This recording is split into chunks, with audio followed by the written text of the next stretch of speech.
Hey, Warren here. Welcome back to Black Sea Garage. We're on the second half of our QA1 Front Suspension upgrade on Project Camaro here. We got all the dirty crap off and all the hard work done last week. This episode's all about putting on the fun stuff. So let's not waste any time, let's get it on. So I took the time to go ahead and paint the frame rails and stuff. I didn't want to put all those brand new parts on a crappy ass looking car. So I taped off some stuff and hit both sides. Looks good. So now I'm ready to start assembling parts. It should go a lot faster than the disassembly. But with everything and painting and goofing around, I'm into it for 9.5 hours.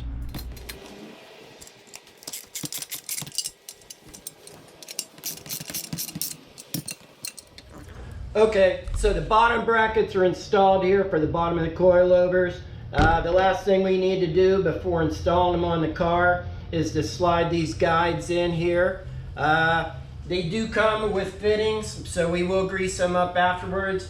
But for ease of installation and stuff, we will lube them up a little bit and on the sides so we can slide them up in.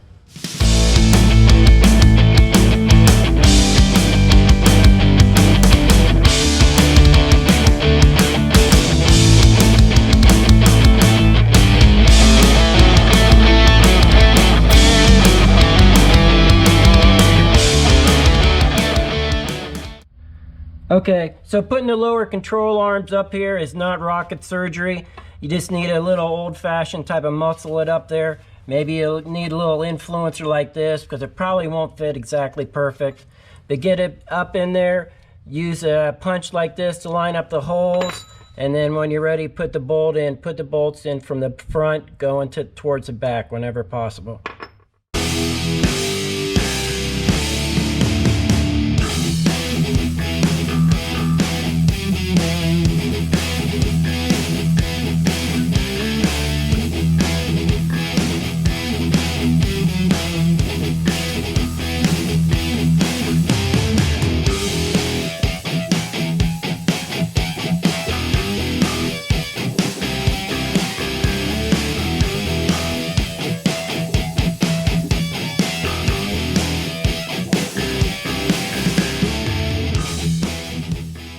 Okay, once you got the lower A-arms up here and you got the bolts through, you just got to take a 7/8 socket and wrench and tighten them up. With the lower control arms on, now we can focus on the uppers, and that should go pretty quick. We just really need to think about two things. If you pull out the instructions, first is make sure you find which ones are yours, and you make sure you get the left side on the left side and the right side on the right side. And the other thing is on the first page of the directions, they talk about the main shaft here, which is milled differently on both sides. So you need to see which side is the factory setting and make sure both of them are facing outward so they're the same. And that's really two things to think about, and we'll go ahead and start putting them on the car. Okay, when installing the upper A-arms, QA1 recommends you go ahead and reuse the old bolts, which is fine. If they probably stayed in on the disassembly, but if they didn't, that's okay. It actually makes it a little bit easier to get the new or a lot easier to get the new A-arm in, but you just gotta be a little careful when you tighten it down. So let's go ahead and get this one installed.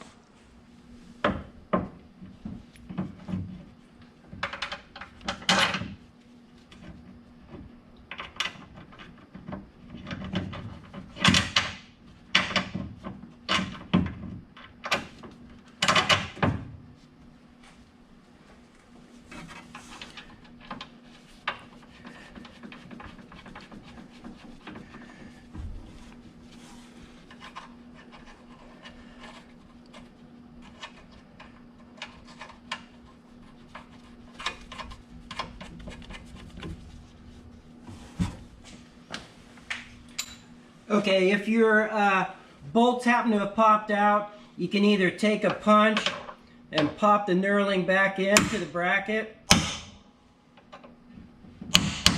or if you can't do that, you can also put a 13/16 on the back and then tighten up nut from the other side.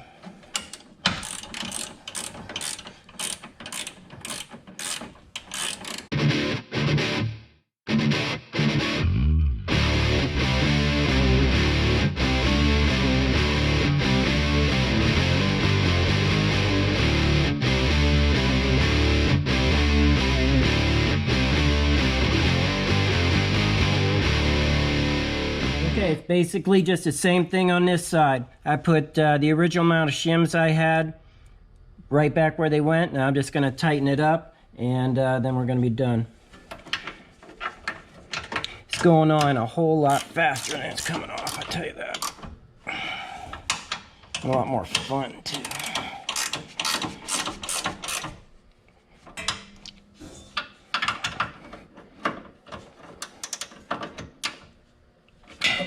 Good enough.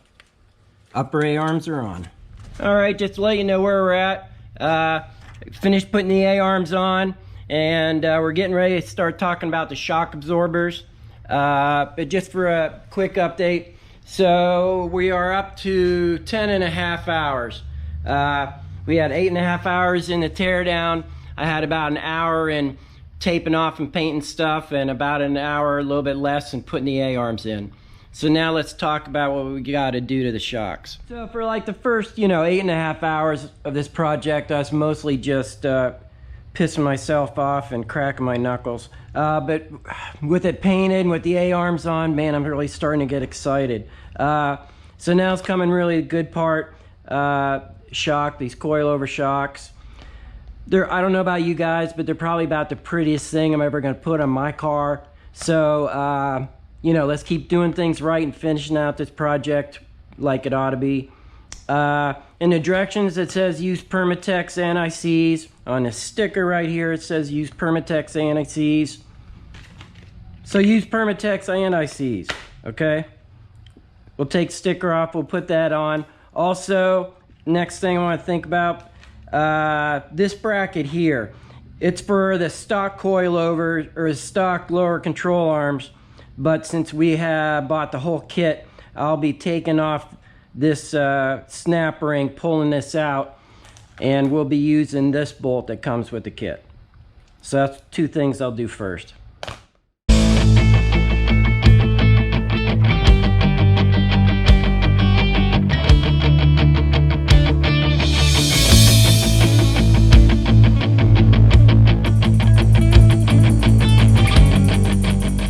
To keep rolling on the shocks here, I got them anti-seized. I got the bracket that was out here. Actually, I had to quit last night because I didn't have a pair of pliers that was able to get the snap rings off. But I got them off today, pushed those pieces out. I washed each of these with a little bit of brake cleaner, wiped them off, perfectly clean. You want this to slide. I mean, you want everything to glide. I went ahead and bought the extra Torrington kit. If you're only gonna put these on and adjust them once, maybe twice, I wouldn't worry about it. But as much as we're gonna run this car, I decided to go ahead and get them.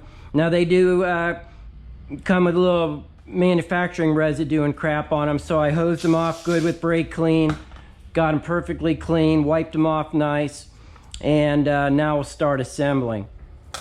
Now pay attention to the directions, because these aren't exactly the same on both sides. And it has a little shoulder here, and it wants the shoulder up. The smaller one is the locking one, so we'll put it on and thread it down first all the way.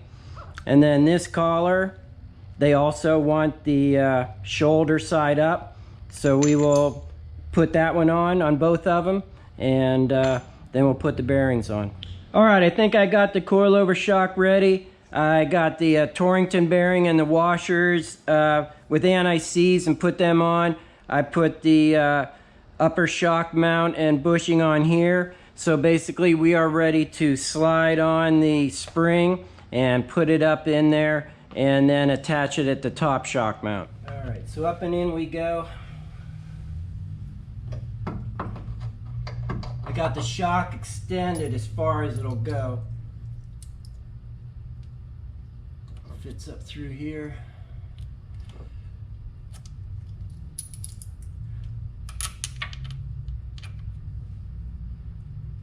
big nut and then the little locking nut.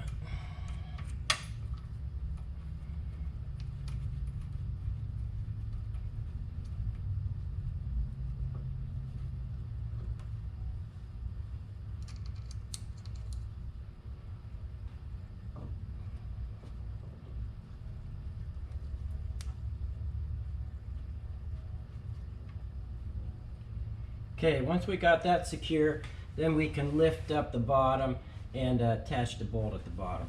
Attaching the bottom, it really consists of just one bolt. It has a bushing, which I greased and pushed into here and got it nice and even. And then all you got to do is bring the control arm up and fit the shock absorber up there. One thing to think about, you can either have your knobs facing outwards or you can have your knobs facing inwards, whichever is better for your car. But just get that in. And racing says that if you're going this way, you want the bolt to go in this way. That way if the nut comes off, it stays on a little longer. So we will put the bolt in from the front and then we will tighten it up.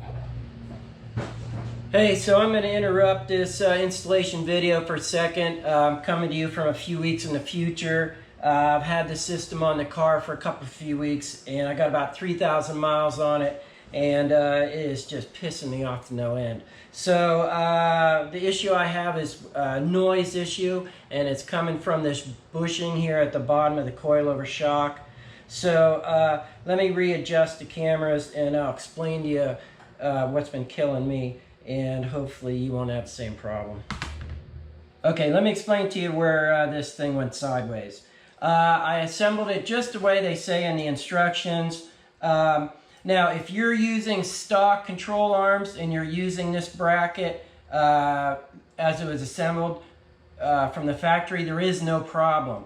You can just assemble that the way it is. The problem comes about when you take that out and you put this bushing in and the bolt for when you are using QA1 control arms.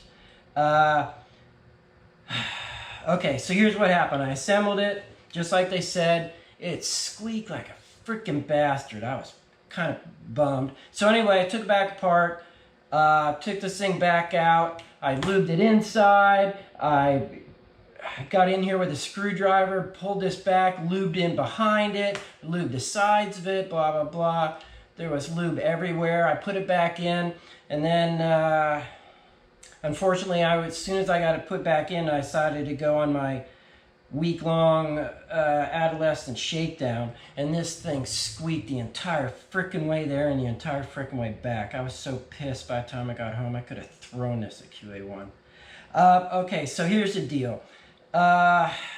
When you use the bolt and their control arms, if you'll see down in the corner, the bracket they give you for the bottom control arm, the space between the bracket is smaller than this bushing. And also the spacer they tell you to put in here is also smaller than the bushing, just thickness wise. So, so what that means is you've got to kind of jam this in there to get it fit. And unlike the other bushings, this looks and feels and tastes like polyurethane. And polyurethane does not like to be wadded up when it's working. So this thing just squeals like a fucking bastard. So here's what I decided to do. I've taken it apart again. And as you can see here, the bushing sticks out past the centerpiece. So what I did is I took one of these with a little sander head on it, and I ground down the bushing until it was smaller than the bushing that goes inside. And then I also rounded it off this way so it's not flat against the side. So that is going to give me a little bit of room. I'm going to reinstall it like this, re-lube the shit out of it, reinstall it, and hopefully with this bushing taken down a little bit, it will not be squeaking up against the sides of that lower bracket. So that's what I'm going to do and reinstall it.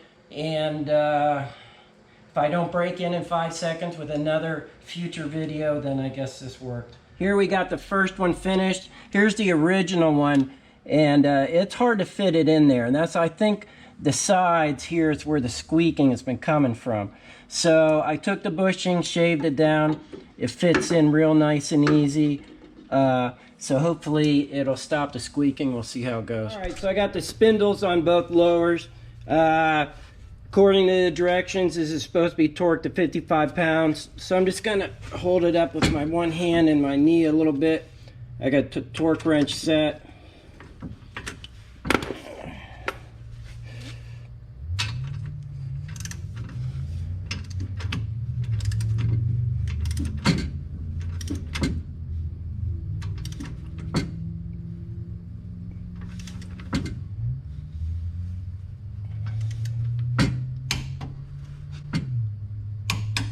Okay, now I'll just get a hole lined up and get the cotter pin through it.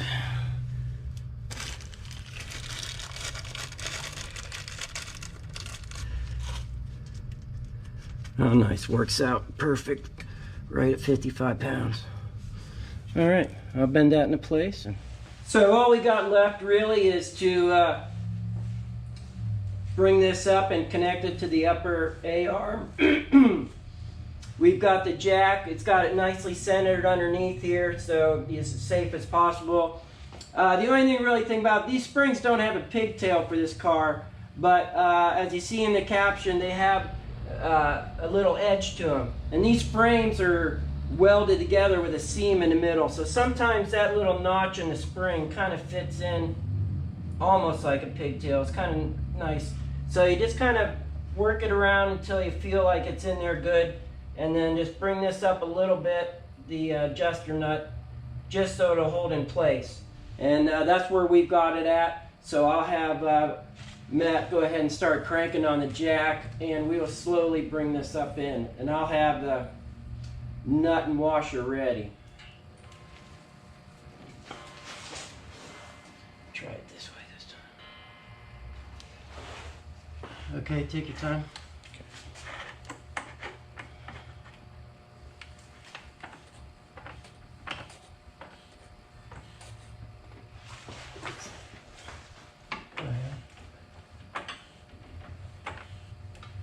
Going. Okay, hold it there just for a second. All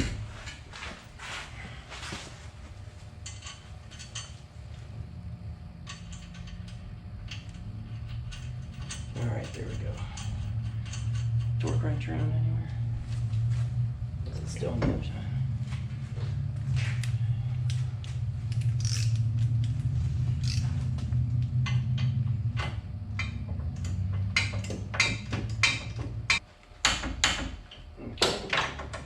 All right, it's on.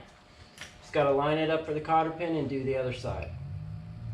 All right, with the spindles and stuff back on both sides, this thing is basically blowing back together quick. I mean, just put the brake caliper back on with the 2 bolts. Put the tie rod up in. There's a torque spec right in the QA1 for that. We're going to throw on the sway bar, and then I'll have a couple minutes about adjusting the springs, and we're done. I got the center brackets in for the sway bar, so it's hanging here. They say that before you put the center link in, to go ahead and drop the car down first. So that's only about a 10-minute job there. So before I do that, I'm going to go ahead and make my initial settings on my compression and rebound on the shock absorber.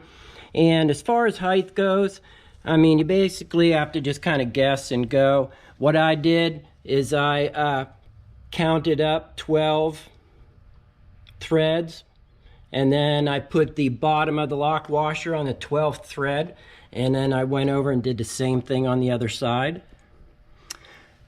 So that's really about it. So, oh, I did adjust them with the wrenches. It did help when I unscrewed this bump stop, so you might want to unscrew that before you use the spanner wrenches, and then just remember to put it back on. Last couple thoughts on getting this adjusted properly. We've been driving around for about a month or so, and we got most of the squeaks out with working on the bushing on the bottom of the control arm, but I did get some squeaking through the top of the shock and the sway bars. So my suggestion is